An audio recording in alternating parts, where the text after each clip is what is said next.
কালকে বাংলাদেশে এইচএসসি এবং আলেম পরীক্ষা শুরু হয়েছেন। একটা মেয়ে, তার বাবা মারা গেছেন, এতিম একটা মেয়ে, তার মা একমাত্র পৃথিবীতে বেঁচে আছেন। পরীক্ষা দিতে যাবেন, বাড়ি থেকে বের হচ্ছেন, এমন সময় হঠাৎ করে মা অসুস্থ হয়ে মাটির মধ্যে স্ট্রোক করে পড়ে গেছেন। হসপিটালে নিয়ে যাওয়ার মতো কোনো মানুষ নেই। এই মেয়েটি পরীক্ষা দিতে না গিয়ে মাকে সঙ্গে করে নিয়ে হসপিটালে গেছেন। চিকিৎসা করায়া 1.5 ঘন্টা হসপিটালে মাকে ডাক্তার দেখায়া রেখে হলে পরীক্ষা দিতে গেছেন। 1.5 ঘন্টা পরে যাওয়ার কারণে তাকে পরীক্ষা দিতে দেওয়া হয় নাই।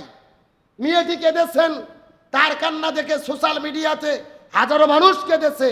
একটা এতিম মেয়ে, বাবা মারা গেছেন, একটা মা, মার চিকিৎসা করার জন্য দেরি হলো, এই জন্য তাকে হলে ঢুকতে দেওয়া হলো না। তার কান্নায় সবাই কাঁদলেন, ব্যথিত হলেন। আমরাও বাংলাদেশ সরকার শিক্ষা মন্ত্রণালয়কে বলি, এই যে তাকে পরীক্ষা দিতে দেওয়া হয়নি, একটা বছর নষ্ট হওয়া মানে তার জীবন শিক্ষাগত লাইফটাও ধ্বংস হয়ে যাওয়া।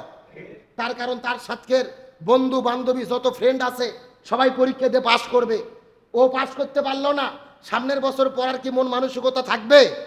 এই জন্য সরকারকে বলি তাকে যেন পরীক্ষা দেওয়ার, পাস করে দেওয়ার ব্যবস্থা করা হয়।